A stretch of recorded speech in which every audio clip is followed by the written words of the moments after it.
Bien, on m'a chargé d'être le modérateur de cette table ronde qui va ponctuer cette journée consistante sur une thématique qui ne l'est pas moins, qui est en fait le fil conducteur de cette journée, qui est l'articulation des dispositifs de compensation et de réparation. C'est un sujet majeur qui préoccupe beaucoup les acteurs de la réparation. Je serais tenté de dire curieusement que les acteurs de la réparation, alors que c'est un sujet beaucoup plus vaste, puisqu'il y a une véritable menace, selon moi, d'un transfert de charge de la dépendance qui incombe à des deniers privés dans le cadre de responsabilité sur des deniers publics. Donc au-delà de l'avocat, du régleur, du juge, c'est le citoyen qui devrait être préoccupé par cette question et qui ne l'est pas toujours, qui n'a peut-être pas conscience des enjeux que pose ce problème de l'articulation. Donc vous avez compris que les trois questions qui sont le fil conducteur de cette table ronde vont peut-être nous permettre de répondre à la conclusion du propos de Claudine Bernfeld, qui de manière très, très hitchcockienne vous a dit « Est-ce que les choses vont être imputables ? Vous le saurez cet après-midi ». Eh bien peut-être que nous essayerons par un croisement des regards d'apporter des éléments de réponse avec donc à cette table ronde des gens qui ont une autorité pour parler de ces choses-là. Jean-Baptiste Prévost, je commence par le philosophe, qui est un compagnon de route de l'Anna Davy, qui nous permet souvent d'élever le débat et de nous sortir de notre petite cuisine quotidienne indemnitaire. Et c'est très important et très stimulant pour nous. Benjamin Voisin, qui est le directeur de la MDPH d'Île-de-France, et qui nous apportera aussi le regard de celui qui s'occupe de la compensation. C'est pas directeur ? Paris. Paris, pardon. Ouais, Paris, c'est avant l'Île-de-France, donc la prochaine étape, c'est l'Île-de-France, sûrement.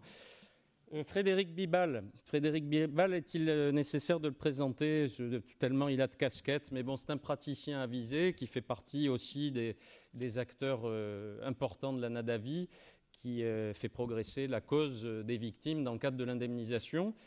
Monsieur Bernard Sauvigné, qui est donc l'ambassadeur de Covea, Maître Guillon, que de Covea et pas du monde de l'assurance. Mais c'est vrai que Covea, c'est déjà pas mal. Donc vous avez vu que ce matin, une invitation vous a été faite parce que la mission de l'AREDOC pour nous, avocats de victimes, est un petit peu indigeste, mais la mission grand handicap de Covea est pas mal non plus. Donc peut-être déjà, si celle de Covea pouvait s'améliorer, ce serait déjà une première étape.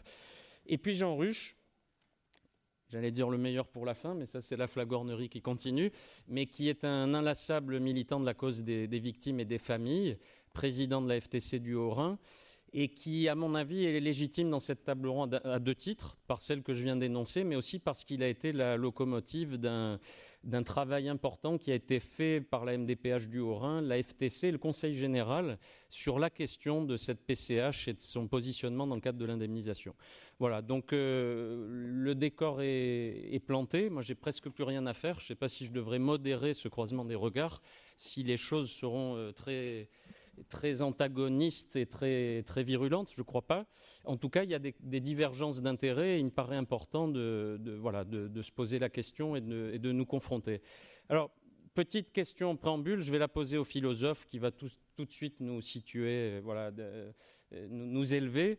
Et sur la question, évidemment, du principe éthique qui gouverne la solidarité et la nécessité pour la collectivité de prendre en charge ces problèmes de dépendance. Et puis, deuxième petite question, parce que je crois que vous avez un propos en préambule qui est écrit, est-ce qu'une fois qu'on a brossé ce qui gouverne la nécessité pour la collectivité de prendre en charge la dépendance, est-ce qu'il y a une hiérarchie à faire avec celle qui résulte en fait d'un problème de responsabilité. Et donc, est-ce que cette hiérarchie doit être faite ou est-ce que, indépendamment, la compensation doit se mettre en place, doit primer ou pas? On a tous une petite idée, mais donc je vous laisse la parole en préambule pour positionner un peu le débat. Très bien, merci beaucoup. Alors voilà, j'espère ne pas être trop long, surtout si je le suis, n'hésitez pas, vous m'assommez, vous me faites taire, je vais essayer d'être rapide parce qu'on est nombreux.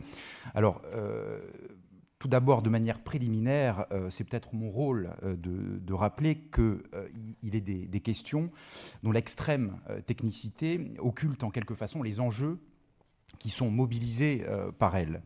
Et c'est en cela qu'il faut rester lucide devant ces questions et ne pas se laisser happer par ce qu'on pourrait appeler l'envoûtement de l'analyse, qui est un écueil terrible et dans beaucoup de domaines, aussi bien théoriques que pratiques d'ailleurs, et tout particulièrement en droit. Alors l'envoûtement de l'analyse, l'hypnose de l'objet, qu'est-ce que c'est? C'est l'ivresse de creusement analytique qui s'empare du sujet, qui le cloue à des détails et des raisonnements micrologiques et qui l'empêche, en quelque façon, de prendre du recul justement sur cet objet. C'est une maladie de l'intelligence savante et qui empêche donc un certain recul sur l'objet. Bien sûr, l'analyse est indispensable, l'analyse rigoureuse est indispensable, mais à condition qu'elle conserve en son sein les différents arrière-plans et les finalités de la recherche ou des conséquences de celle-ci. Par cet art de la double vue qui consiste à laisser miroiter l'un dans l'autre les moyens et les fins, les dispositifs techniques et les finalités qui leur sont assignés. Art crucial dans tous les domaines où les interprétations, les déductions peuvent avoir des conséquences pratiques très importantes sur de nombreuses existences, comme il en va en droit du dommage corporel.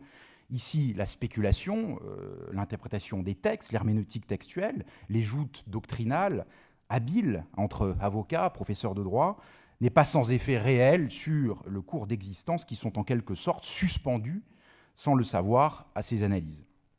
Attention donc à bien se souvenir des effets pratiques engendrés par nos interrogations sur la nature juridique de tel ou tel mécanisme. En l'occurrence, il s'agit ici de s'interroger sur la nature juridique de la PCH, à savoir si celle-ci est de nature indemnitaire ou une prestation de solidarité. D'un côté, nous avons le régime de la responsabilité, de l'autre, le régime de la solidarité. On sait que la logorée normative de toutes les instances productrices de normes aujourd'hui conduit à un maillage normatif de plus en plus complexe et qui finit par obscurcir et rendre incertaines les frontières entre les disciplines, les ordres et les fonctions. On ne compte plus les nombreux empiètements de domaines et par suite de légitimité qui font vaciller l'impératif de sécurité juridique. Donc ici, une question très technique, pointue, entraîne en sa résolution chaotique, c'est le moins qu'on puisse dire, avec ses revirements jurisprudentiels, des conséquences aboutissant à une confusion, un empiètement pour le moins délicat à admettre, je crois, entre responsabilité et solidarité nationale. D'un côté, nous avons un allocataire d'une prestation liée à une politique sociale déterminée, l'allocataire de la PCH, qui est une personne handicapée. De l'autre, une victime ayant subi un dommage, créancière à ce titre d'une dette d'indemnisation à l'égard du responsable. Nous sommes devant deux régimes bien distincts. La solidarité nationale intervient dans le cadre de politiques publiques, étrangères par nature et par fonction au système de la responsabilité civile de droit commun. La victime qui engage une action en responsabilité ne peut pas être indemnisée ou ne devrait pas être indemnisée obliquement par la solidarité nationale en remplacement de la créance indemnitaire du tiers responsable. En fait, la personne handicapée bénéficiant d'une prestation compensatoire n'en bénéficie pas en tant que victime d'un dommage, mais au titre de sa citoyenneté et des principes d'égalité entre les citoyens qui commandent de compenser les inégalités de naissance ou de conditions en vue de faire de l'égalité abstraite une égalité réelle et concrète.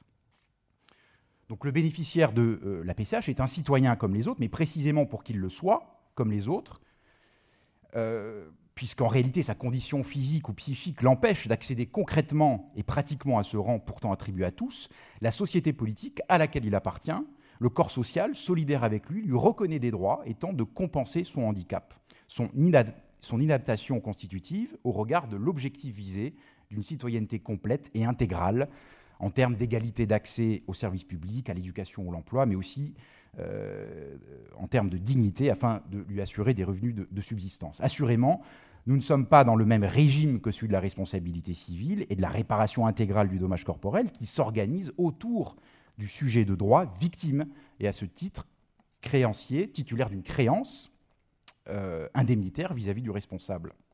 Créance qui va indemniser un préjudice déterminé requérant toute une procédure indemnitaire soumise au principe du contradictoire et dont on connaît l'extrême perfectionnement et technicité. Donc le dommage qui appelle l'indemnisation du préjudice dans le cadre du droit du dommage corporel est déterminé et non pas générique.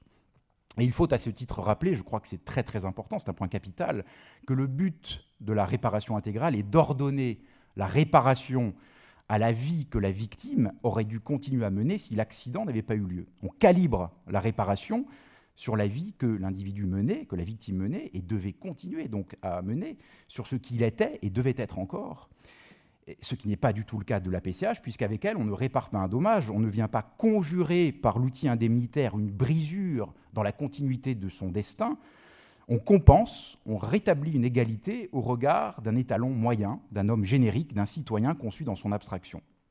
On veut suppléer génériquement, pour ainsi dire, l'inégalité engendrée par le handicap, en instaurant ce qu'il faut bien appeler une discrimination positive, visant à remplacer par l'action de la société ce que la nature ou le sort lui a refusé, et qui l'a donc placé dans une situation d'inégalité. On ne répare pas donc un dommage, on répare une injustice au sein du corps social. Voilà l'immense différence qu'il y a entre responsabilité et solidarité. La réparation intégrale du dommage concerne exclusivement un individu, une victime, un sujet de droit. Un individu dans son irréductible singularité, sa créance de réparation est conditionnée aussi par un lien juridique singulier avec le débiteur de la créance de réparation. La personne handicapée, au contraire, est en lien avec la société dans son ensemble, au regard de principes appartenant à la solidarité. Donc, les deux régimes sont donc très différents en esprit, mais aussi bien au regard de sa mise en œuvre. D'un côté, la solidarité, de l'autre, la responsabilité. En tout cas, chacun en conviendra, ce n'est pas à la responsabilité civile d'appliquer des politiques publiques à visée égalitariste.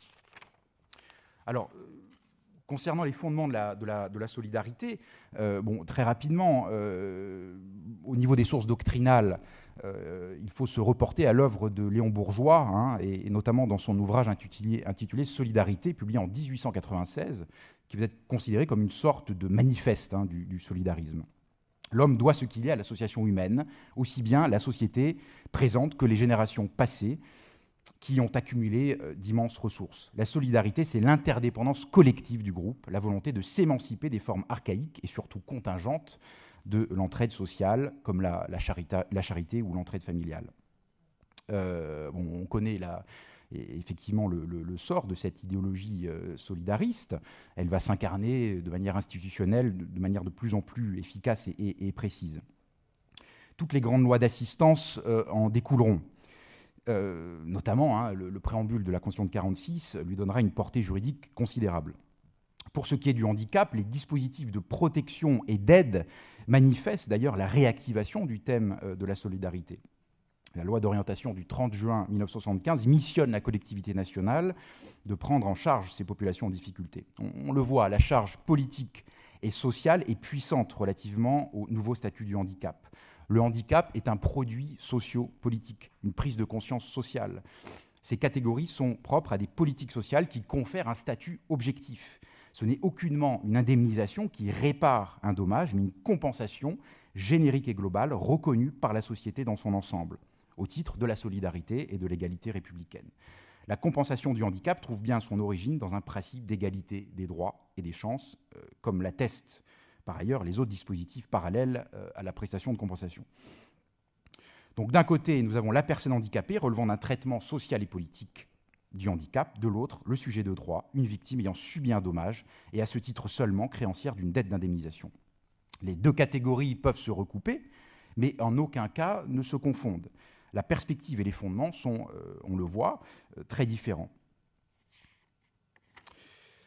En tout cas, il paraîtrait, selon moi, curieux, j'en termine là, que la prestation de compensation puisse arrimer à la réparation intégrale. Le tiers responsable débiteur de l'indemnité de réparation ne peut décharger sa créance au détriment de la solidarité nationale. Le respect des frontières juridiques vacille sous le coup de ce qui pourrait apparaître, de ce qui m'apparaît en tout cas comme une confusion des genres. Ces libertés prises que l'on prend avec les définitions juridiques, avec la cohérence interne des différents régimes, peut, selon moi, s'avérer dangereuse dans la mesure, notamment, où l'on ne peut prévoir par avance les effets de contamination et de propagation possibles. Donc il semble que les finalités assignées aux différentes disciplines ou domaines juridiques imposent de bien surveiller leurs frontières au risque d'une confusion des ordres qui semble être hélas un des problèmes cruciaux de notre époque. Voilà, je vous remercie.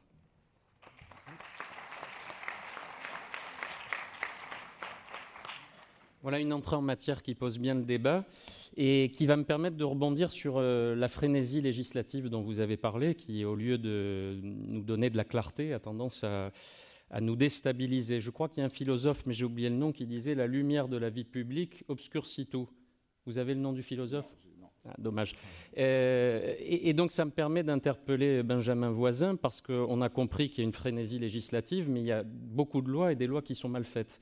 Et dans la loi du 11 février 2005, il y a une carence, celle de ne pas avoir envisagé l'articulation de la compensation et de la réparation, c'est-à-dire d'avoir fait une population globale d'allocataires potentiels en fonction d'un état que vous avez qualifié, d'un état médical qui ouvrait une faculté de demande de PCH, sans avoir vu qu'il pouvait y avoir un concours avec certains qui, en raison de la cause de leur état, de leur situation, de leur tableau, pouvaient revendiquer une réparation. Et je crois que cette lacune-là, elle pose un problème là aussi d'équité, puisqu'elle peut nuire évidemment à ceux qui peuvent être indemnisés. Nous qui sommes des praticiens, on voit bien ce que ça peut générer en termes d'entrave dans le processus indemnitaire, puisqu'on va dire aux gens qui sont en mesure d'être indemnisés, mais attention, la PCH est déductible, donc demandez d'abord la PCH, ce qui va entraîner des sursis à statuer, terme horrible qui veut dire qu'on fige le processus indemnitaire. Et puis pour ceux qui ne sont pas indemnisés, alors pour le coup, un effet direct, puisque sur un budget public, un plus grand nombre d'allocataires, et peut-être la crainte que ceux qui ne sont pas indemnisés, du coup, auront des évaluations moins bonnes. Et si je le dis, c'est pour introduire la question que je vais... Et il en sourit, donc il l'a compris, que je voudrais poser à Benjamin Voisin en me référant à une citation de Linda Hawar, qui est directrice de l'APF, et qui, à l'occasion d'un colloque de l'ANADAVI, indiquait, alors je vais la citer, « Plusieurs années après la montée en charge de la PCH, on observe une diminution du nombre d'heures accordées. » Elle semble se référer à un document que je ne connais pas, peut-être de travailleurs sociaux, où j'ignore l'origine, mais il y a une référence bibliographique. Donc il y a une enquête qui paraît sérieuse. Études et résultats numéro 829, évolution des prestations compensatrices du handicap, de 2006 à 2012. Et elle rajoute, si au démarrage du dispositif, les personnes lourdement handicapées pouvaient bénéficier en fonction de leurs besoins de 24 heures d'aide humaine, aujourd'hui, telles décisions sont devenues rares. Alors on comprend bien que pour celles qui ne sont pas indemnisées, il peut y avoir un impact.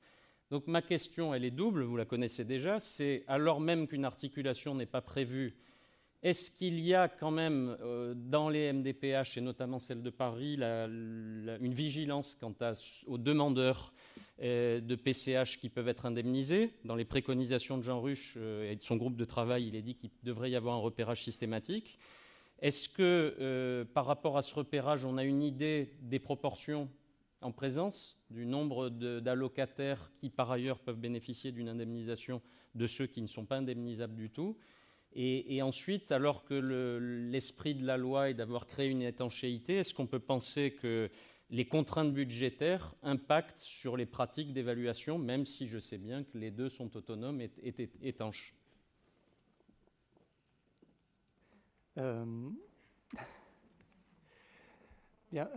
donc... Déjà, bonjour à tous, je vous remercie pour cette invitation. Les questions que vous posez sont compliquées et je dois dire que si je suis évidemment très honoré d'avoir été invité à cette table ronde, j'ai commencé par être très perplexe. Déjà en voyant l'intitulé, en parlant beaucoup de conseil général, alors même si on est sous la tutelle d'un conseil général, on est quand même un groupement d'intérêt public qui a son indépendance, avec son équipe d'évaluation qui est distincte de celle évidemment du travail du Conseil général, avec une commission des droits et de l'autonomie des personnes handicapées qui statue, qui prend les décisions. L'équipe ne fait que proposer et dans laquelle sont largement représentés les représentants d'associations ou des autres administrations.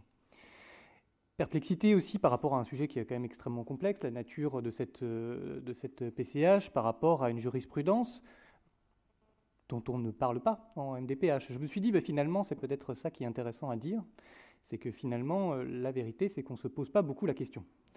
Et donc, voilà, c'est en un sens, je vais construire un peu mon intervention bien moins brillante que celle de mon prédécesseur sur cet aspect-là, mais en fait, pour nous, la prestation de compensation est une prestation de compensation, et la question de l'indemnisation est hors champ, complètement. Ce qui est un problème, et ce qui, évidemment, je rejoins complètement la difficulté que vous pointez, et c'est sans doute un tort. On devrait être davantage conscient de ces difficultés d'articulation. Mais pour nous, effectivement, le faisceau d'indices est complètement, tout à fait majeur pour dire que c'est bien que ça n'a rien à voir avec de l'indemnisation. La prestation de compensation, dans son principe d'évaluation, c'est une prestation déjà qui nous est adressée sur une demande de l'usager. On ne va pas rechercher une quelconque responsabilité, on ne va pas rechercher l'origine, sinon pour essayer de comprendre un petit peu comment ça va évoluer, mais on ne s'intéresse pas à l'origine accidentelle, fautive, non fautive, génétique et fautive, enfin en tout cas accidentelle de naissance ou pas, enfin peu importe, on ne le regarde pas. On regarde simplement le retentissement. On accorde les droits pour une durée limitée, ce qui est quand même très différent des principes indemnitaires, où on ne revient pas plusieurs fois devant le juge. On peut réviser s'il y a une modification de l'environnement, c'est-à-dire qu'on regarde à un instant T, mais cet instant T, et voilà, si jamais ça va mieux ou ça va plus mal, on peut réviser les droits. Et d'ailleurs, le président du conseil départemental peut demander, par exemple, s'il constate une sous-exécution de la prestation, peut demander la révision de sa propre initiative. Il peut demander à l'équipe de la MDPH de réviser le droit. Évidemment, ça n'a pas du tout d'équivalent dans le champ indemnitaire. On ne regarde pas le passé, mais on ne regarde pas non plus, d'une certaine façon, l'avenir. Alors c'est peut-être un peu bizarre et peut-être un peu choquant ce que je vais dire là, puisque le terme de projet de vie est évidemment au cœur de la loi de 2005. Mais on regarde, et ça a été très bien dit par mon prédécesseur, on regarde par rapport à une personne, un citoyen. On ne va pas regarder par rapport à la perte de chance, au préjudice qui aura été, qui est la conséquence de ce handicap. On ne va pas accorder plus à un sportif de haut niveau de 25 ans qu'à un chômeur de 58 ans. Voilà. Même si, évidemment, on peut imaginer, dans un contentieux, on va imaginer que la perte de chance et la perte est plus importante. Donc c'est vraiment des philosophies très différentes qui se retrouvent donc au moment de l'évaluation, qui se retrouvent au niveau du contenu. On est quand même très très loin du contenu de la réparation intégrale. Ça a été dit tout à l'heure de façon très détaillée par l'ergothérapeute qui détaillait le GEVA. Mais enfin, même au niveau de l'aide humaine, tout n'est bien loin. Les choses sont prises en compte dans le cadre de la PCH, dans un cadre réglementaire qui est extrêmement strict, à commencer par les aides ménagères, qui sont une des premières choses qui sont demandées par les personnes et qui expliquent du reste le faible taux d'éligibilité, en tout cas et d'accord, de nos PCH. Les aides à la parentalité non plus ne sont pas comprises, ne sont pas couvertes par la PCH. On peut le regretter, mais c'est comme ça. Il y a des barèmes, des temps plafonds, des montants plafonds. Voilà, et évidemment, on est très très loin de tout ce qui est prévu par la nomenclature d'un TIAC en termes de préjudices extra-patrimoniaux, etc. Enfin, tout ça, on ne le regarde absolument pas. Et au niveau du fonctionnement de la prestation, enfin, c'est également aussi très très différent d'un règlement indemnitaire. Il n'y a certes pas de conditions de ressources, comme le dit la Cour de cassation, enfin il y a un ticket modérateur. C'est quand même un élément important. C'est un montant qui varie en fonction de la façon dont on utilise la prestation, selon qu'on utilise du prestataire, du mandataire, du gré à gré, de l'aidant familial. Il y a un contrôle d'effectivité. On ne peut pas, dans un règlement contentieux, si on veut l'utiliser pour partir autour du monde, c'est possible, personne ne va vous embêter. Tandis que nous, le Conseil général va dire, non. Vous devez l'utiliser pour des aides humaines, ou vous l'utilisez pour acheter le fauteuil roulant électrique qui a été prévu. Il n'est pas question de l'utiliser pour autre chose, sinon c'est un indu. Donc on est quand même sur un fonctionnement de prestation qui n'a pas de valeur patrimoniale non plus, ce qui est cohérent avec le fait qu'on accorde des droits pour une durée limitée. On ne sait pas ce qui va se passer au bout des 5 ans, donc il n'y a pas de capital, il n'y a pas de versement en capital qui est prévu pour une PCH aide humaine. On est quand même, donc, pour nous, de notre point de vue, la question ne se pose même pas. Et donc pour répondre à vos questions, pour savoir est-ce qu'on connaît la proportion des personnes qui seraient indemnisées par ailleurs, non, on ne va même pas rechercher cet aspect-là. Il peut y avoir peut-être des comportements, des personnes qui vont avoir peur de nous dire qu'ils ont touché un gros chèque de l'assurance. Probablement que ça nous arrive, mais finalement ça ne nous intéresse pas dans notre pratique d'évaluation, parce que le cadre juridique global ne nous permettrait pas d'ailleurs de le faire. Et pour être honnête, en réfléchissant à ces questions, mais à l'occasion de ce colloque, voilà, c'est l'intérêt de ces interventions et de ces invitations aussi, pour nous, c'est qu'on peut s'interroger sur la raison pour laquelle on n'a pas prévu un dispositif qui est complètement analogue à celui des dépenses d'assurance maladie. Bon, voilà, l'assurance maladie, il y a le recours contre tiers, quoi. Voilà, le recours contre tiers, ce qui permet en cas d'origine fautive, de récupérer les montants, et qui, comme ça, permet de préserver les deniers publics et de veiller à cette articulation entre les deux logiques, parce qu'il en faut bien une. Il est quand même préférable de ne pas avoir une double solvabilisation des mêmes besoins. Il y a quand même quelque chose qui est premier. Et j'aurais tendance à dire qu'effectivement, dans un cas comme celui-ci, c'est à la puissance publique de se retourner mais là, je parle que en mon nom propre, évidemment. Je ne parle pas au nom du département de Paris, je tiens à le préciser. Il me paraît, en tant que citoyen presque, je m'exprime, que c'est cette voie-là qui paraît la plus raisonnable, et d'ailleurs qui a complètement son pendant dans le champ de l'assurance maladie. Voilà. En tout cas, aujourd'hui, c'est vrai que cette jurisprudence est bancale, difficile à interpréter, et les interprétations qu'on peut en donner, si elles sont uniquement chronologiques, sont porteuses de grands risques. Merci. C'est vrai que la jurisprudence ne nous aide pas. On en revient à la carence de la loi. Parfois, le juge éclaire, mais là, en l'occurrence, la Cour de cassation ne nous éclaire pas du tout, puisqu'il y a une cohérence qui est assez incertaine, l'affirmation d'un principe indemnitaire à l'égard de la PCH, qui d'ailleurs avait été contesté en quelques mois. Bon, il y a des revirements. Un principe de non-imputation qui se réfère à la loi Badinter, mais qui est accordé au fonds de garantie. Alors on voit à peu près l'esprit, parce que le fonds de garantie lui-même est alimenté par des deniers publics, mais en tout cas en termes de cohérence juridique, c'est vrai qu'on est assez déstabilisé. Mais après avoir entendu tout ça, M. Bernard Sauvigné, il est encore temps de nous dire que la PCH est une prestation de solidarité. Après avoir entendu les propos du directeur de la MDPH, vous pouvez revenir sur cette position que développe le monde de l'assurance.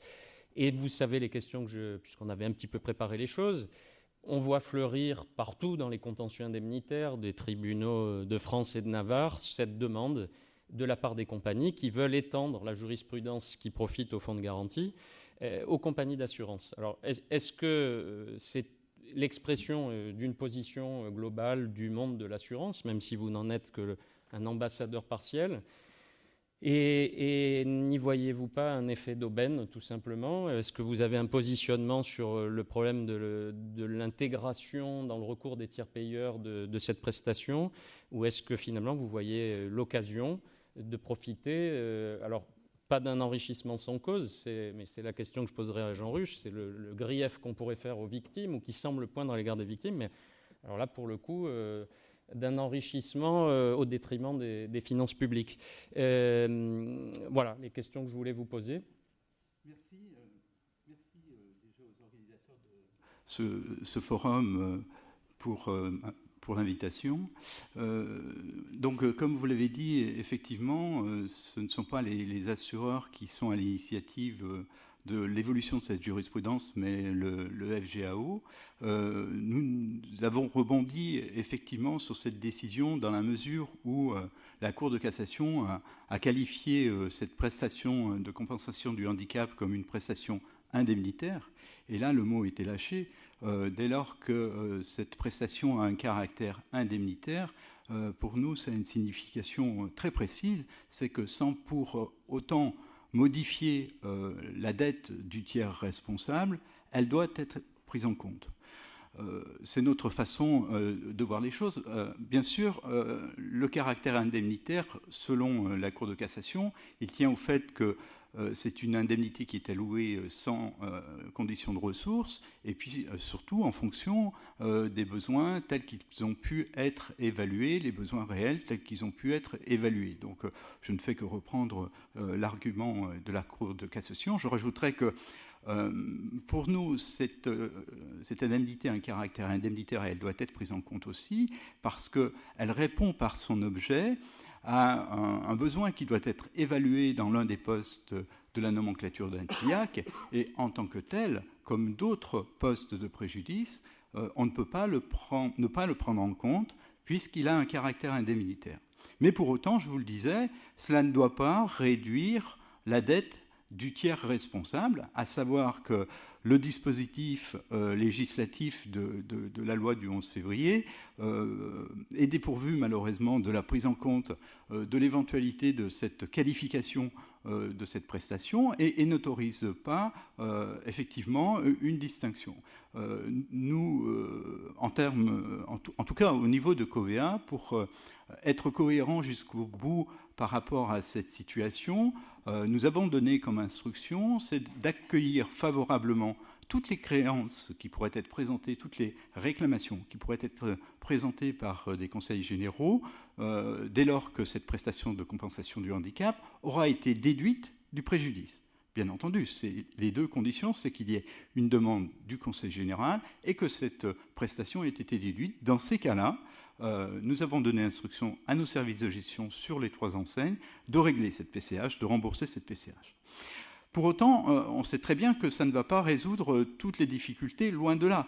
On a pu voir au cours de l'année 2014, déjà un peu en 2013, mais aussi de l'année 2014, un certain nombre de dossiers s'enliser du fait de l'insécurité juridique créée par cette qualification. Et on le rencontre dans les dossiers très très régulièrement. Il est difficile de conseiller à une victime d'accepter une offre dès lors qu'on va déduire de cette offre une indemnité dont le qualificatif jusqu'à présent peut paraître encore incertain parce que c'est un revirement de jurisprudence et on n'est pas à l'abri d'en avoir un autre. Donc clairement, nous sommes dans une situation où on ne peut pas ignorer, encore une fois, cette qualification d'indemnitaire, parce que pour un assureur, une qualification indemnitaire, ça a une résonance, ça a un sens, mais ça doit être assujetti en contrepartie par une créance d'un tiers payeur qui doit être honorée. En tout cas, c'est la position de Covea. La question était de savoir si la position était unanime dans la profession. Oui, la position dans la profession est unanime pour reconnaître ce caractère indemnitaire et souhaiter la déduction de la PCH de l'indemnité. Pour autant, la recevabilité de la créance du Conseil général ne fait pas l'unanimité. Donc voilà, simplement sur ce point-là. Est-ce qu'il s'agit d'une aubaine pour le régleur ? Moi, ce que je peux vous dire pour animer une équipe d'inspecteurs corporels, c'est que c'est plutôt la galère depuis qu'on a cette décision, quoi. Enfin, alors après, l'aubaine pour le régleur, qui est la compagnie d'assurance, ça peut être une aubaine sur du court terme, en disant on va faire des économies non négligeables.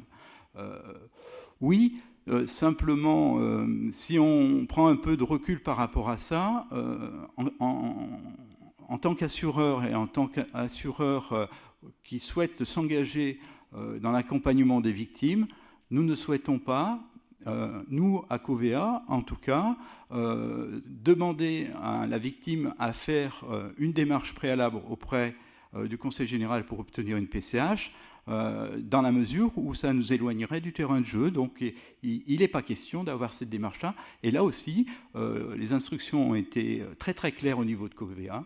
Il n'est pas question de demander aux victimes d'aller demander d'abord la PCH avant d'être indemnisé. D'accord, donc c'est clair. Il y a plusieurs choses dans votre intervention. D'abord, réaffirmer que c'est indemnitaire après ce qu'on a entendu, ça me paraît un petit peu difficile parce que l'argument de la Cour de cassation ne porte que sur les conditions de ressources et vous l'avez vu, c'est à nuancer parce qu'il y a le ticket modérateur. Ensuite, vous avez vu qu'une prestation est indemnitaire quand elle se rapporte à un préjudice, que là, il y a des tarifs différenciés en fonction que l'aidant soit la famille ou un aidant extérieur. Et puis surtout, et c'est là où il y a un effet d'aubaine, c'est une prestation dont on vient de vous dire, réaffirmer, on le sait tous, mais c'est important que la parole officielle le réaffirme, qui n'est pas viagère, qui est révisable, supprimable. Et vous savez que si on la déduit d'un poste qui s'appelle la tierce personne, puisque vous l'avez mis au cœur du sujet, c'est ce qui nous préoccupe nous, vous allez déduire quelque chose qui va peut-être s'arrêter dans le temps, comme si elle était versée à l'échelle d'une vie. Et alors là, pour le coup, c'est un vrai préjudice pour les victimes et c'est un véritable effet d'aubaine économique. Alors ensuite, vous avez dit, et je veux que vous le clarifiez, que l'instruction avait été donnée à Covea, en gros, de régler les départements qui en feraient la demande contre la loi. Vous êtes prêts à aller au-delà de ce que la loi permet, puisque des demandes de départements qui réclameraient le remboursement de la PCH sont irrecevables au regard de l'article 25 et 33 de la loi Badinter. Oui, mais on a pris cette position. Mais est-ce qu'il y a déjà des règlements effectifs auprès de départements On a eu une demande, malheureusement, la PCH n'a pas été déduite, donc on n'a pas pu l'honorer. D'accord, voilà, tant mieux. Et alors, un dernier point, puisque vous avez mis le doigt sur quelque chose qui permet de rebondir sur le propos de Benjamin Voisin, c'est la dénaturation de cette prestation.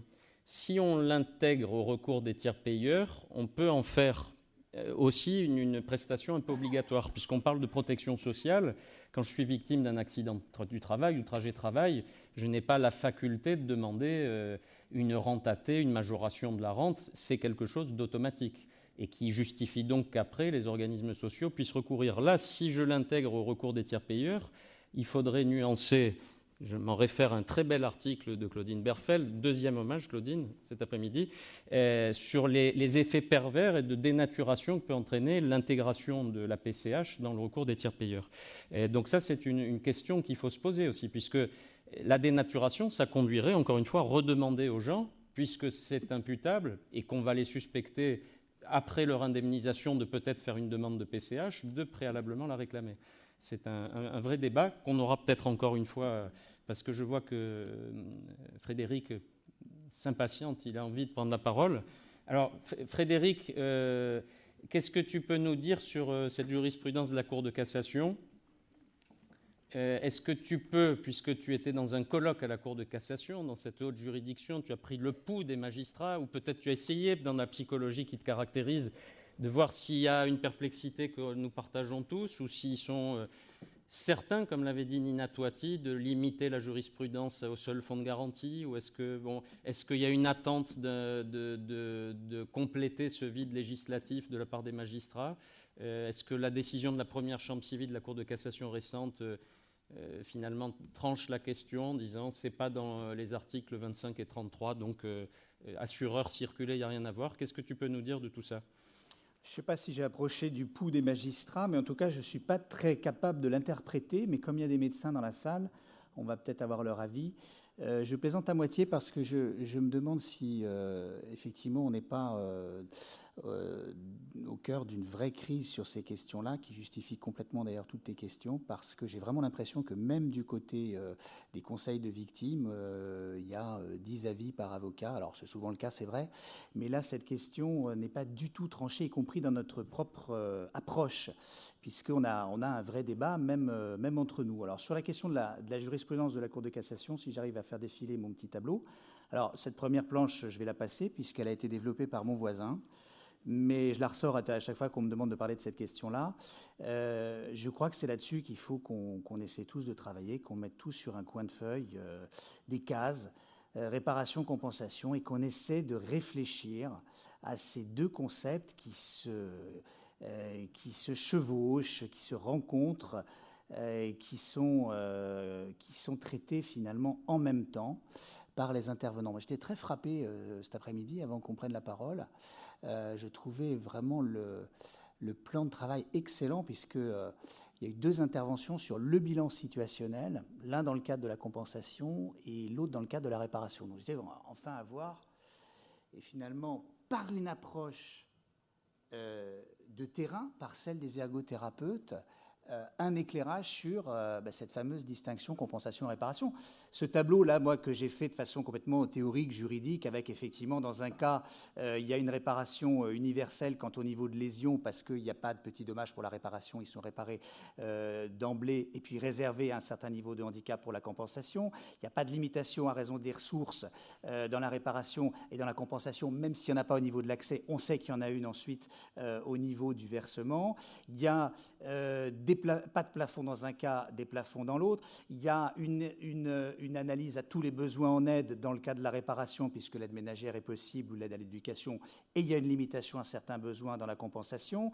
Il y a des modalités d'expertise qui sont différentes entre la réparation et la compensation, et puis surtout, ce qui vient d'être dit plusieurs fois, parce que c'est vraiment le cœur du problème, il y a un caractère définitif dans la réparation, et il y a un caractère provisoire, non pas de façon, comment dirais-je, conjoncturelle, mais de façon légale. La compensation est légalement provisoire, puisque son réexamen est prévu dans les textes. Et également sur la question du principe de libre disposition. À la fois, c'est un principe à valeur légale, puisque la Cour de cassation considère qu'il dérive du principe de réparation intégrale et que ce principe ayant valeur législative, on peut considérer que la libre disposition est un principe à valeur légale, alors que le principe d'affectation des aides, de supervision, comme ça a été excellemment dit par mon voisin, de l'usage des aides, est inscrit dans les textes, est inscrit dans la loi. Donc ça, c'est un tableau qui résulte d'une analyse froide, juridique, textuelle. Mais ce qui est intéressant, et ce qui était intéressant cet après-midi dans les interventions des ergothérapeutes, notamment sur l'expertise, c'est de voir qu'il y a une véritable contamination et interpénétration sur le terrain des deux notions, puisque vous aurez tous remarqué, comme moi, que sur l'exemple de mission d'expertise qui a été donné, qui est une mission d'expertise judiciaire en réparation, c'était le terme de compensation qui était employé dans la mission. Et que cette fameuse mission à Rédoc, que nous fustigeons tous parce qu'elle veut nous imposer une hiérarchie des aides en disant la nouvelle mission grand handicap, on va d'abord regarder les aides techniques et puis une fois qu'on aura fait l'examen des aides techniques, alors on va se poser subsidiairement la question des aides humaines. Dans sa première version, qui a été modifiée assez vite lorsqu'on a fait quelques observations, eh bien, il utilisait le terme de compensation au lieu du terme de réparation. Alors, il ne faut pas s'étonner si nous, les praticiens, dans notre pratique quotidienne, nous importons en permanence ce type de concept. Il ne faut pas s'étonner que les hauts magistrats, la Cour de cassation, eux aussi hésitent. Et donc, il y a à faire ce qu'on est en train de faire cet après-midi, mais qui est vraiment urgent, c'est-à-dire de vraiment essayer de se clarifier sur réparation-compensation, parce que moi, je suis convaincu que ce n'est pas la même chose. Mais voyons déjà ce que la jurisprudence qui vient d'être évoquée a dit. Alors, ces arrêts, ils sont très connus. Pourquoi je les remets, ces arrêts de 2013 ?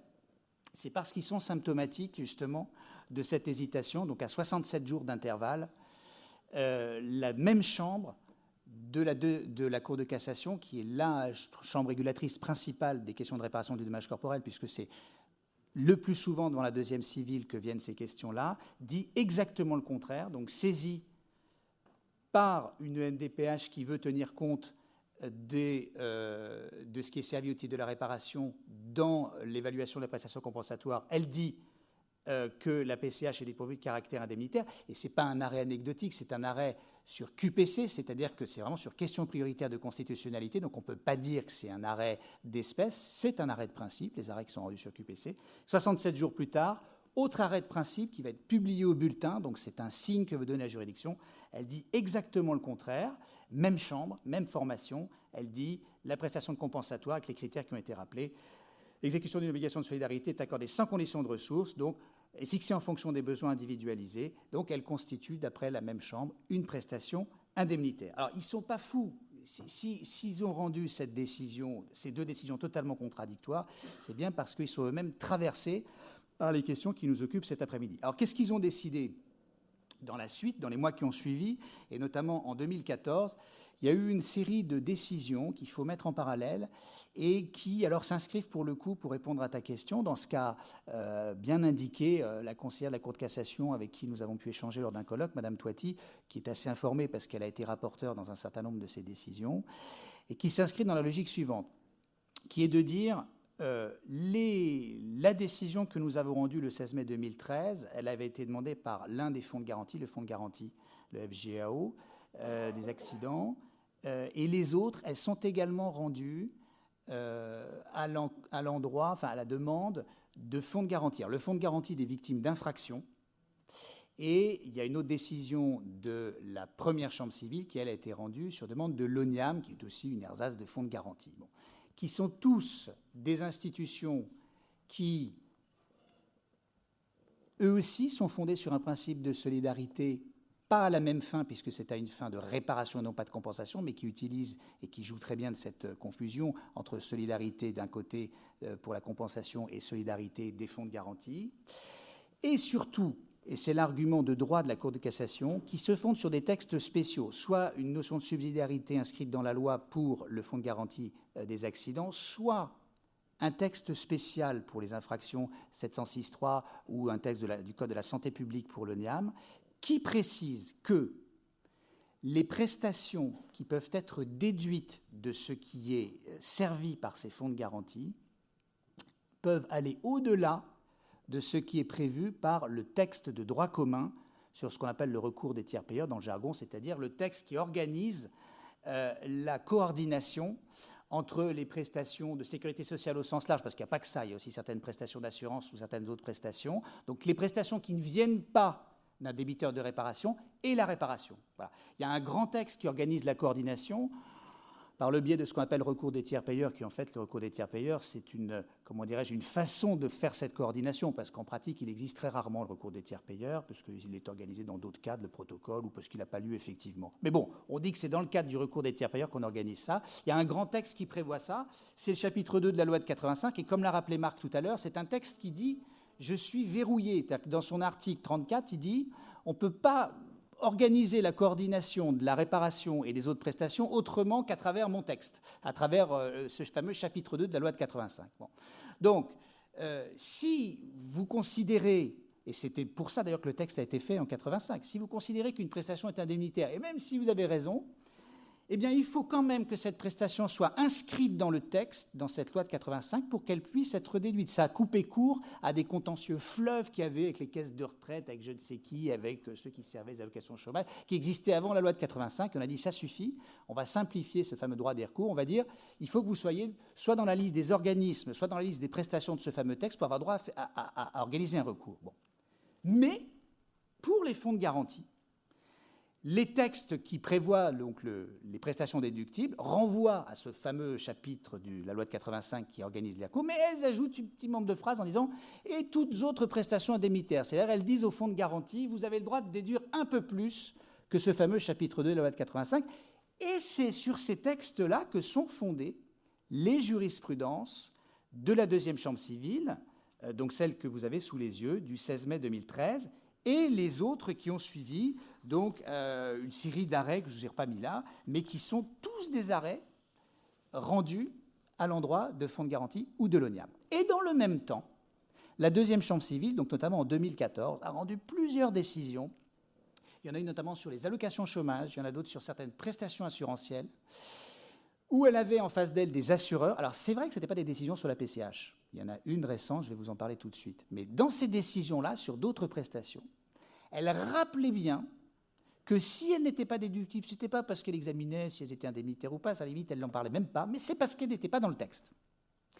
Donc, la Cour de cassation, dans un même temps, rend des décisions pour les fonds de garantie où elle dit, voilà, vous avez un texte spécial qui, lorsque c'est indemnitaire, même si ce n'est pas dans la loi de 85, vous permet de déduire. Et puis, dans d'autres arrêts, dit, les assureurs, attention, vous voulez déduire le chômage, vous voulez déduire d'autres prestations, vous ne pouvez pas les déduire parce que ce n'est pas dans le texte de la loi de 85. Donc, ce que l'on a envie de dire, et c'est ce que nous a expliqué la conseillère de la Cour de cassation qui a participé à un colloque, c'est de dire, voilà, il y aurait une sorte de régime spécial, ou plus exactement d'application littérale des textes, qui ferait que la prestation de compensation ne serait déductible qu'à l'endroit des fonds de garantie. Et l'arrêt le plus récent, à ma connaissance, c'est un arrêt du 19 mars 2015 de la première chambre civile, donc rendu il y a quelques jours, qui, voilà, à l'encontre d'un responsable, donc d'un assureur, là, pour le coup, se prononce sur la prestation de compensation du handicap et dit que, comme il n'y a pas de recours subrogatoire, donc ça veut dire que ce n'est pas inscrit dans le texte de la loi de 85, et bien dans ce cas-là, il ne peut pas y avoir de déduction de la prestation de compensation du handicap. Donc, alors, je sais bien que nous avons un débat entre nous, parce que un certain nombre de mes camarades avocats de victimes vont peut-être me dire que je suis un traître à la cause et qu'il faudrait tirer de cet arrêt le fait qu'en réalité, il y a une divergence de jurisprudence entre la première et la deuxième et que la première chambre civile nous dit on ne va jamais déduire la prestation de compensation. On peut se battre là-dessus si vous voulez. Moi, j'ai plutôt tendance à considérer que cet arrêt est en ligne, en tout cas qu'il n'est pas incompatible avec la jurisprudence de la deuxième chambre civile et qu'on s'oriente, et on attend évidemment un arrêt de la deuxième civile, parce que c'est ça qui nous dira si ce que je dis est vrai ou pas, on s'oriente vers une jurisprudence qui nous dirait que ça n'est déductible qu'à l'endroit des fonds de garantie. Alors on peut discuter sur l'égalité ou l'inégalité entre les victimes quand elles sont sur un terrain ou sur un autre. Les assureurs peuvent nous dire mais comment c'est indemnitaire et on ne le déduit pas. Bon voilà. En tout cas, c'est ce que la Cour de cassation a l'air de juger en ligne avec ce qui est indiqué par un certain nombre de magistrats. Alors, les questions qui ont été évoquées il y a 10 minutes et qui sont maintenant les questions d'actualité, c'est de savoir quelles conséquences pratiques on va tirer de ces jurisprudences. Et en particulier, ce que le fonds de garantie croit pouvoir déduire de façon tout à fait automatique, et que je vous ai mis sur cette planche. Ce que je vous ai mis sur cette planche, c'est l'extrait d'un moyen de cassation. Alors en clair, qu'est-ce que ça veut dire? Ça veut dire ce que demande le fonds de garantie à la Cour de cassation dans une affaire récente. Alors la Cour de cassation a botté en touche parce qu'elle a rendu un arrêt de non-admission, c'est-à-dire que pour un motif de procédure, qui sera éclairé qu'à la fin de l'affaire, elle a dit non, je ne traite pas de ça, c'est un pourvoi non admis. Les responsables du fonds de garantie disent que c'était parce que le pourvoi était présenté trop tôt. Bon, évidemment, nous, on espère que c'est parce que la question est tellement absurde qu'il ne faut même pas y répondre. On verra plus tard. En tout cas, ce que nous dit cet arrêt, parce que ça, c'est déjà dans la décision, c'est ce que plaide le fonds de garantie. Et c'est ce qui plaide, d'ailleurs, j'étonne personne, devant les juges du fonds, c'est ce qui plaide toujours. Mais là, il l'a dit devant la Cour de cassation. Il a dit que la conséquence de cet arrêt de 2013, et puis des suivants, c'est que la victime est tenue de saisir la MDPH. Je vous ai souligné, c'est ce que dit le fonds de garantie. La victime est tenue de saisir la MDPH. C'est-à-dire que parce que c'est indemnitaire, la victime n'a plus le choix. Elle ne peut pas se présenter devant une CIVI ou devant un fonds de garantie en disant bah, écoutez, voilà, je sollicite une indemnisation, je ne suis pas allé devant la MDPH. Non, elle est tenue d'abord de déposer son dossier. Et alors, c'est présenté, quand vous lisez l'intégralité du mot, alors vraiment dans une logique. Alors, pour eux, c'est tout à fait limpide que cette jurisprudence veut dire ça. Alors, le conseiller à la Cour de cassation, là, puisque vous m'a parlé d'elle, elle a été très claire là-dessus, elle a dit attention, nous n'avons pas tranché cette question. Nous n'avons pas tranché la question de savoir si la victime est tenue ou pas de saisir la MDPH. Et puis la preuve en est, c'est qu'ils ont d'ailleurs refusé de la trancher encore récemment en rendant cet arrêt de non-admission. Ce qu'ils disent en tout cas régulièrement, et ils l'ont redit dans un arrêt d'avril 2014 sur un autre sujet, c'est que au visa de ce fameux article, vous voyez le texte spécial dont je vous parlais, c'est l'article 706.9 du Code de procédure pénale pour les victimes d'infractions. Ce qu'ils disent, c'est que cet article, qui fait que le fonds de garantie peut déduire au-delà des listes habituelles de tiers payeurs et de prestations, n'oblige pas la victime à aller chercher une indemnisation avant de saisir la CIVI. C'est ce qu'on appelle la non-subsidiarité de l'action de la victime devant la CIVI. Donc la victime, même quand elle a droit à d'autres indemnisations, là cet arrêt il est jugé sur un problème d'assurance, enfin une indemnisation, ce n'est pas la PCH. Bon.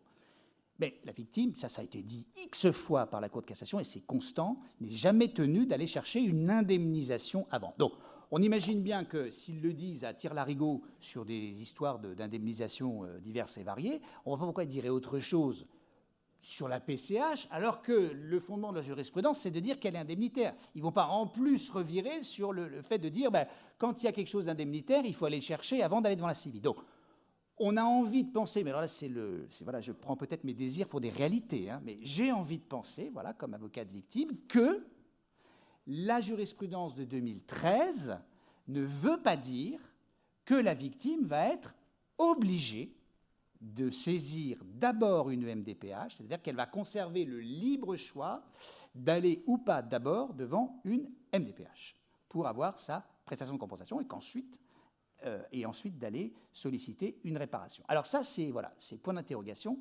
L'avenir va nous dire. Enfin, l'avenir, on peut peut-être quand même un peu y contribuer en participant à ce qui va se faire et en argumentant un petit peu, et surtout en réfléchissant aux conséquences que nous allons quand même devoir tirer de cette jurisprudence, parce que si une chose, alors pour le coup, tu disais quel est ton point de vue, enfin c'était ce que tu mettais dans ton mail, là pour le coup je vais vous le donner. Moi, mon point de vue, pour les avoir un tout petit peu fréquentés dans 2 colloques, voilà, c'est qu'ils vont pas revirer sur les fonds de garantie. C'est-à-dire qu'on leur a tellement dit, vous avez tergiversé en 2013, qu'est-ce que c'est, 2 mois d'écart, 2 arrêts différents, que là maintenant pour le coup, ils vont tout faire pour dire on est super cohérent, on ne change pas d'avis, etc. Donc vraiment, bon courage à ceux qui veulent les faire revirer sur les fonds de garantie. Qui maintiennent sur les assureurs le fait que ça ne soit pas applicable aux assureurs, ça, pour le coup, on peut tout à fait y croire, et personnellement, j'y crois.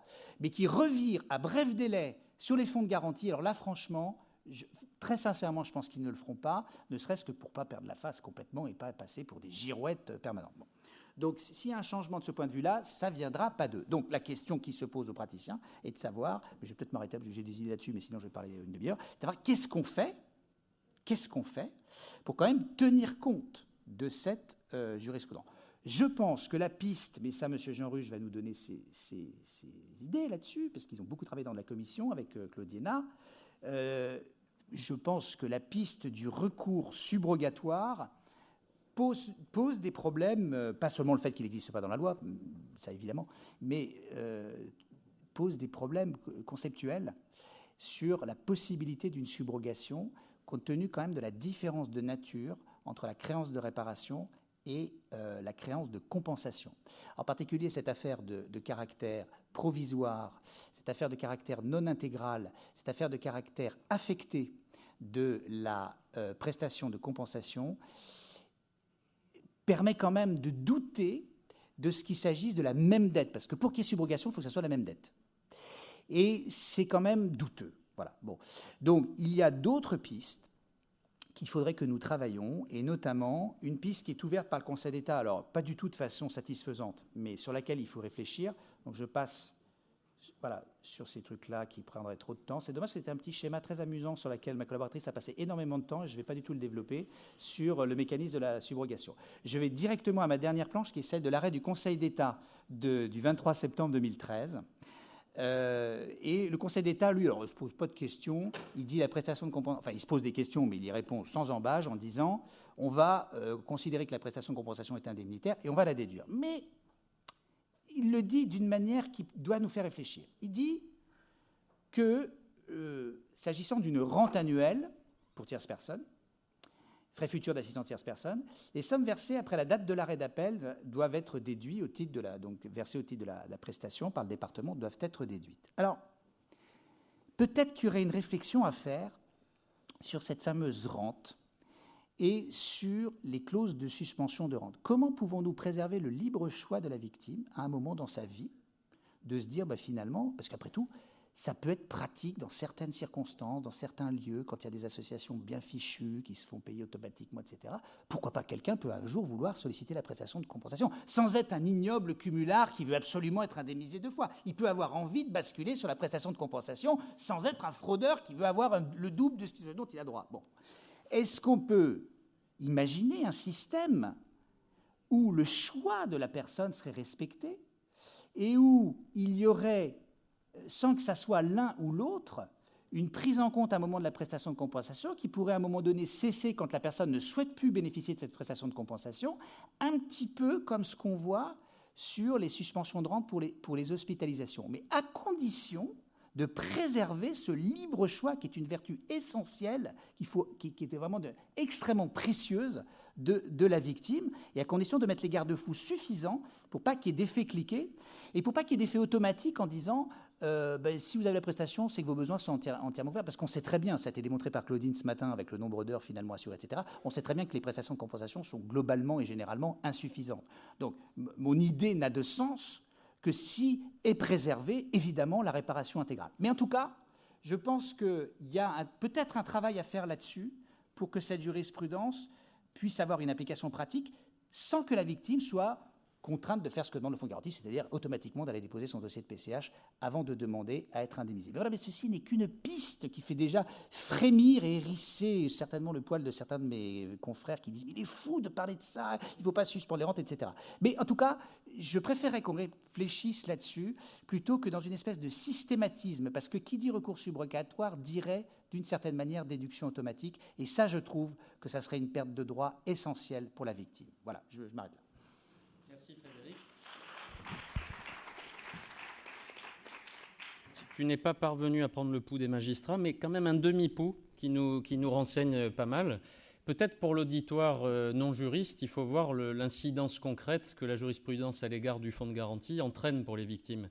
C'est pour ces victimes-là une rente tierce personne qui est censée réparer donc les altérations d'autonomie, les problèmes de dépendance toute une vie, qui va être diminuée d'une prestation dont on a dit encore aujourd'hui qu'elle était précaire parce que révisable. Donc pour le coup, c'est un préjudice très, très important. On voit au travers de ton intervention aussi que les moyens du fonds de garantie vont renforcer ce risque de dénaturation de la PCH, puisque intégré dans un recours, devenant une obligation préalable pour les victimes. Donc c'est une quasi-interpellation pour Jean Ruche. Est-ce qu'il est vraiment l'ambassadeur de ces méchants cumulards victimes à l'égard desquels on voit poindre c'est ce vieil adage que beaucoup de gens dans cette salle connaissent, qui reprochait aux victimes de battre monnaie avec leurs larmes et qui muselait les victimes dans le cadre d'un procès. Quelle est la perception des familles en fait à l'égard de ce problème de cumul possible? Quelle est la politique des AFTC peut-être? Est-ce qu'il y a une pédagogie? Est-ce qu'on parle de ces questions? Parce que c'est une question qui était développée il y a presque 10 ans, avec notamment l'UNAFTC, à l'époque où elle était présidée par Jean Picard, peut-être même plus que 10 ans. Comment perçoivent-elles donc les familles ce soupçon et cette possibilité de percevoir ces prestations? Et puis enfin, est-ce que le statu quo est viable? Bon, je ne le pense pas, je crois que tout le monde ne le pense pas, mais dans les préconisations du groupe de travail que tu l'as présidé, on voit que la solution de l'intégration de la PCH dans le recours des tiers payeurs semble être, mais j'ai peut-être un peu simplifié la préconisation, être la solution providentielle. Or, on voit qu'il y a un risque. Donc, quelle est en tant que famille, en tant que représentant associatif, ta vision de l'état actuel, de l'état des lieux, mais aussi de l'état des vœux à formuler sur cette question? Okay, bon, je vais essayer de répondre, mais je ne suis pas forcément un technicien du droit, donc je vais vous parler plutôt de ce qui me paraît être juste. Voilà. Après, sur les articulations, sur la déclinaison juridique entre les différentes juridictions, entre les différentes jurisprudences, je pense qu'il ne faut pas oublier avant tout que les règles d'un système ne fonctionnent que parce qu'on a des choix politiques.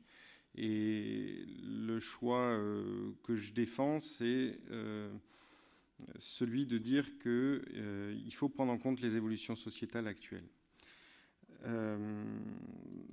D'abord, peut-être juste avant de répondre à tes questions, je suis ravi, Bernard, que Covea accepte de financer de la tierce personne à 23 € ou à 29 €. Donc, dès que le procès de mon épouse sera terminé, je vous ferai parvenir la note. Voilà. Donc, sur la question du grief des cumulards, je pense que c'est un faux procès. Je pense que ça ressemble un petit peu au discours politique actuel. Pour avoir assisté notamment aux campagnes électorales de nos différents conseillers départementaux, on a l'impression que la France sera sauvée lorsqu'on aura chassé tous les allocataires du RSA qui perçoivent indûment le RSA. Je pense que c'est un vrai faux procès qu'on fait aux familles. Je pense que ça concerne très peu de gens. Et je pense surtout qu'on a obligé les gens à se mettre dans cette situation-là. Pour en avoir échangé avec différents acteurs de la réparation, je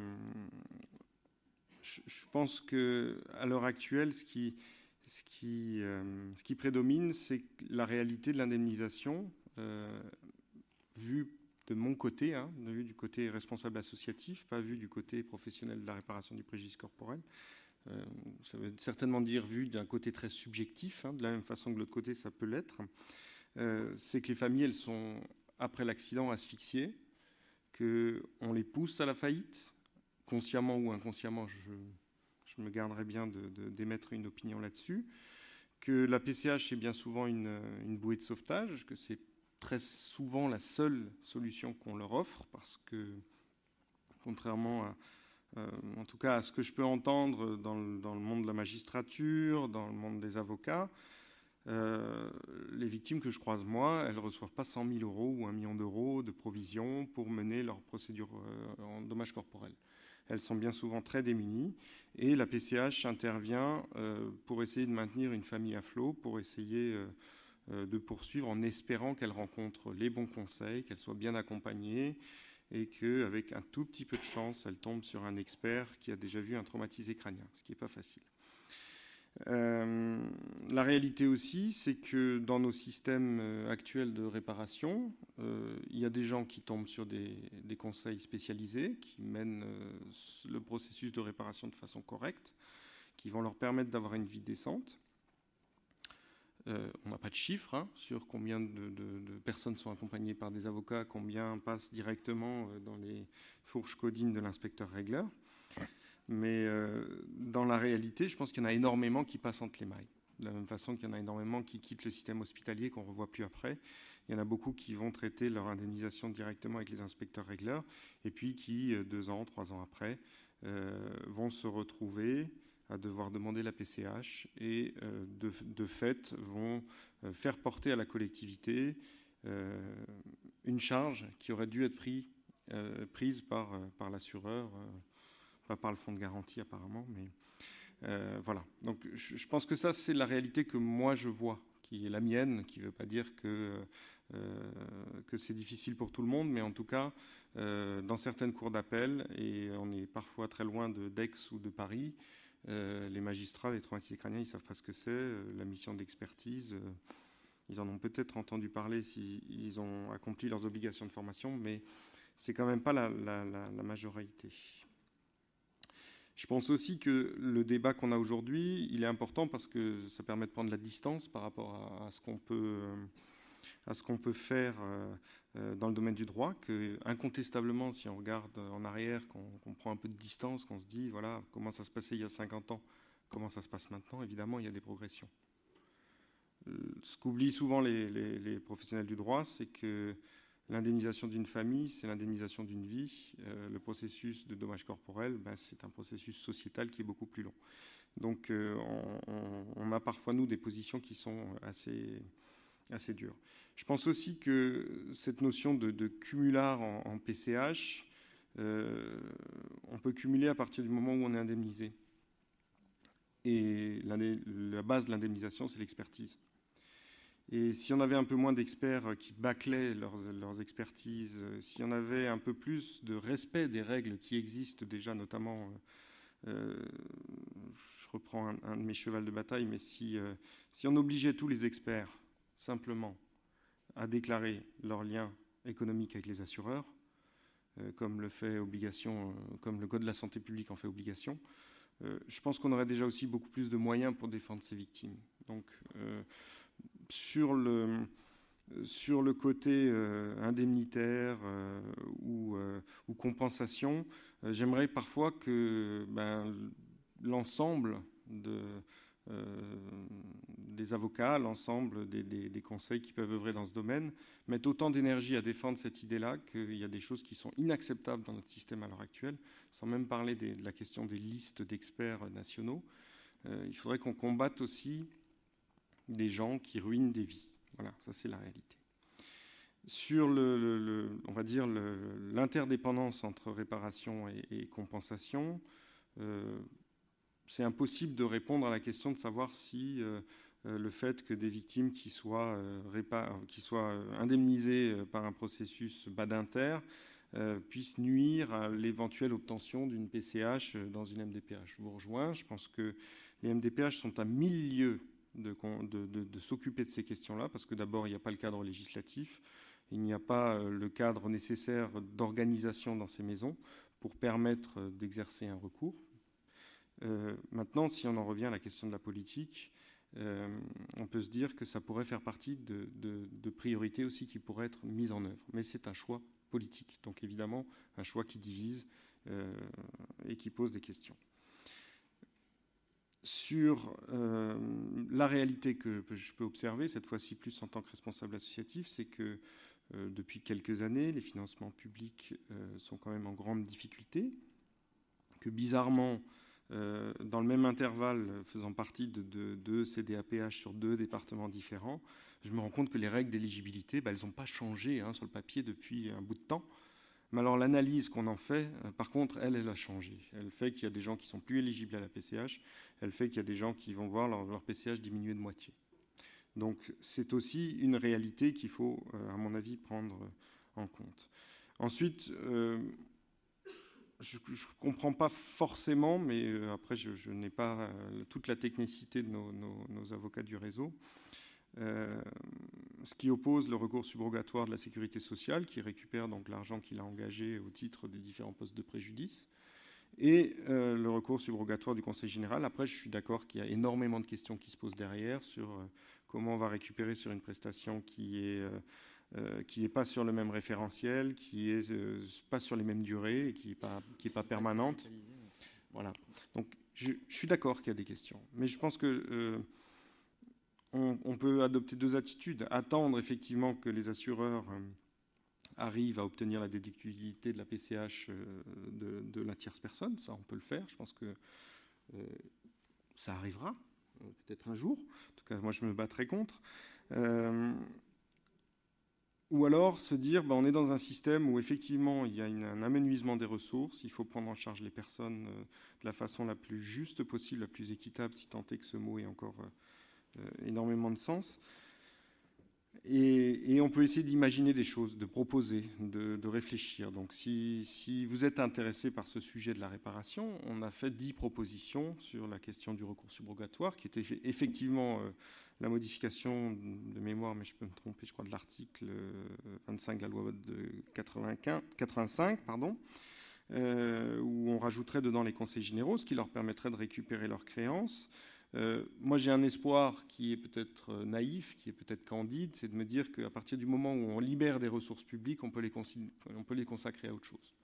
Mais c'est un espoir politique. Après, je n'ai pas la certitude que c'est comme ça que nos décideurs avanceront.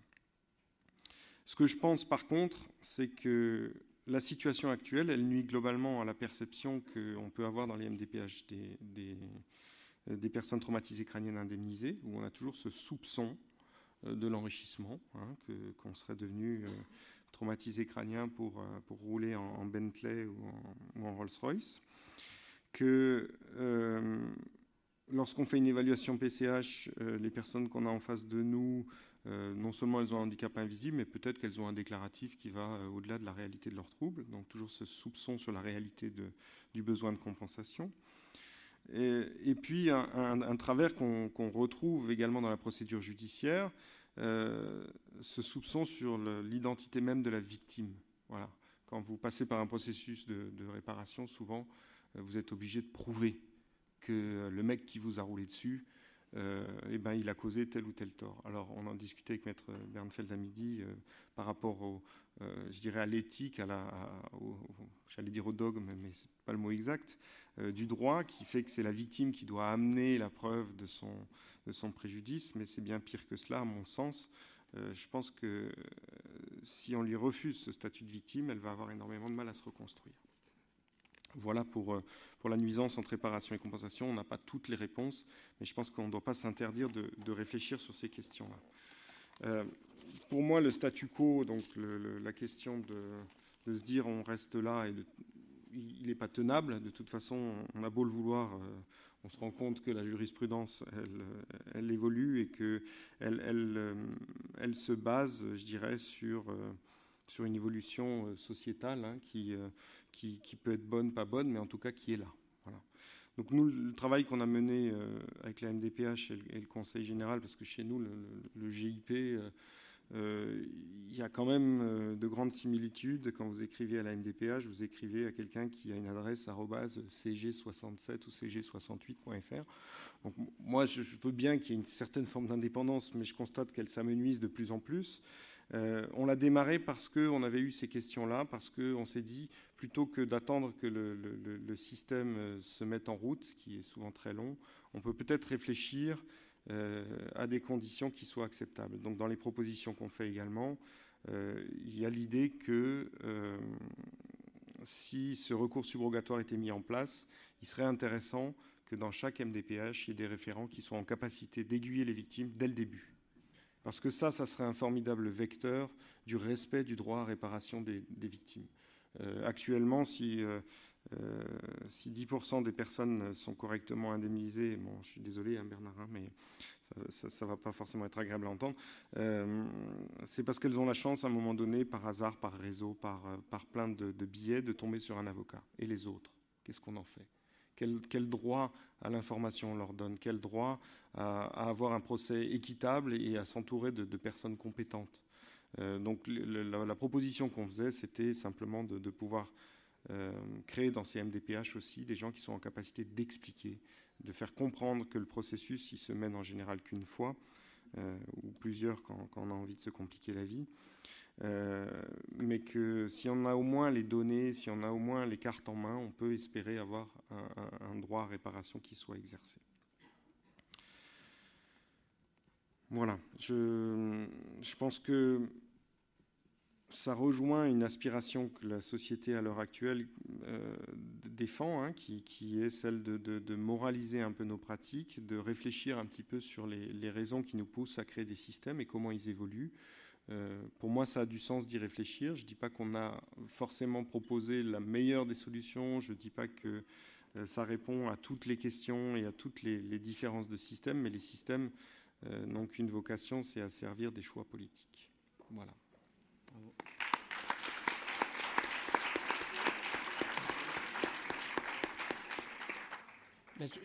L'intervention de Jean Ruche pourrait servir de conclusion à notre débat, mais je ne voudrais pas que les autres aient l'impression qu'ils ont été muselés. Donc ce que je propose, c'est que les autres interviennent s'ils le souhaitent et fassent une conclusion en quelques mots. Il y a notamment eu des sujets qui ont été évoqués qui pourraient peut-être rebondir, notamment à l'égard de Benjamin Voisin, sur cette politique de repérage, de plus grande implication des équipes des MDPH sur ces questions. Donc je propose que chacun des intervenants, s'il le souhaite, fasse une petite conclusion en quelques mots. Puisque vous m'avez invité à prendre la parole en premier, déjà je souhaitais dire, je vous remercie, Monsieur Ruche, pour la sensibilité de vos propos et puis la hauteur de vue quand même. C'est très important pour nous aussi d'avoir un propos aussi structuré, qui met en forme une émotion sincère et une expérience de vie importante. Donc c'est des choses qui nous permettent aussi de nous remettre parfois par rapport à nos contraintes administratives et de traitement de flux de dossiers face aux réalités humaines. Je parle plutôt de moi, parce que les évaluateurs sont quand même plus au contact de l'évaluation que moi dans mes fonctions, mais c'est important aussi. Sachez quand même qu'on s'efforce, quels que soient les liens entre le Conseil général, d'avoir l'attitude la plus bienveillante possible auprès des personnes qu'on évalue. D'ailleurs, je crois que c'est quand même globalement le cas. Il y a évidemment des dysfonctionnements et on s'attache à y remédier au quotidien.